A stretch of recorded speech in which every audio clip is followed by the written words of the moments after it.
شعبہ بن حجاج نے بیان کیا، ان سے سلیمان اعمش نے، ان سے ابو وائل نے اور ان سے ابو مسعود انصاری رضی اللہ عنہ نے فرمایا کہ جب آیت صدقہ نازل ہوئی تو ہم بوجھ ڈھونے کا کام کیا کرتے تھے تاکہ اس طرح جو مزدوری ملے اسے صدقہ کر دیا جائے۔ اسی زمانے میں ایک شخص عبد الرحمن بن عوف آیا اور اس نے صدقے کے طور پر کافی چیزیں پیش کیں۔ اس پر لوگوں نے کہنا شروع کیا کہ یہ آدمی ریاکار ہے۔ پھر ایک شخص ابو عقیل نامی آیا اور اس نے صرف 1 صاع کا صدقہ کیا۔ اس کے بارے میں لوگوں نے یہ کہہ دیا کہ اللہ تعالیٰ کو 1 صاع صدقے کی کیا حاجت ہے۔ اس پر یہ آیت نازل ہوئی، وہ لوگ جو مومنوں پر عیب لگاتے ہیں، جو صدقہ زیادہ دیتے ہیں، اور ان پر بھی جو محنت سے کما کر لاتے ہیں اور کم صدقہ کرتے ہیں، آخر تک۔ سعید بن یحییٰ نے بیان کیا، کہا مجھ سے میرے والد نے بیان کیا، کہا کہ ہم سے اعمش نے بیان کیا، ان سے شفیق نے اور ان سے ابو مسعود انصاری رضی اللہ عنہ نے کہا کہ رسول اللہ صلی اللہ علیہ وسلم نے جب ہمیں صدقہ کرنے کا حکم دیا تو ہم میں سے بہت سے بازار جا کر بوجھ اٹھانے کی مزدوری کرتے اور اس طرح 1 مد غلہ یا کھجور وغیرہ حاصل کرتے جسے صدقہ کر دیتے۔ لیکن آج ہم میں سے بہت سوں کے پاس لاکھ صدقے میں لاکھ درہم یا دینار موجود ہیں۔ صحیح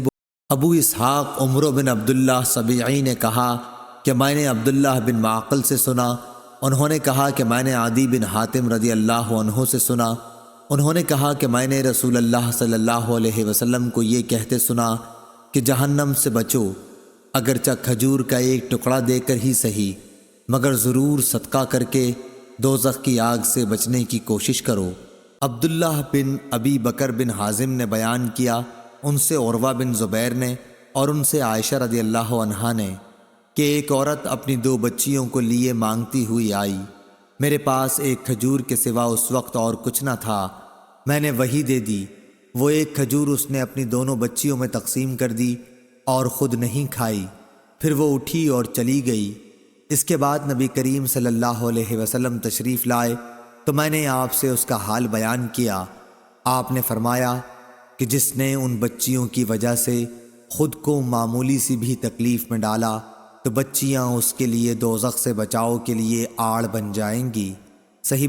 ابو زرعہ نے بیان کیا، کہا کہ ہم سے ابو ہریرہ رضی اللہ عنہ نے بیان کیا کہ ایک شخص نبی کریم صلی اللہ علیہ وسلم کی خدمت میں حاضر ہوا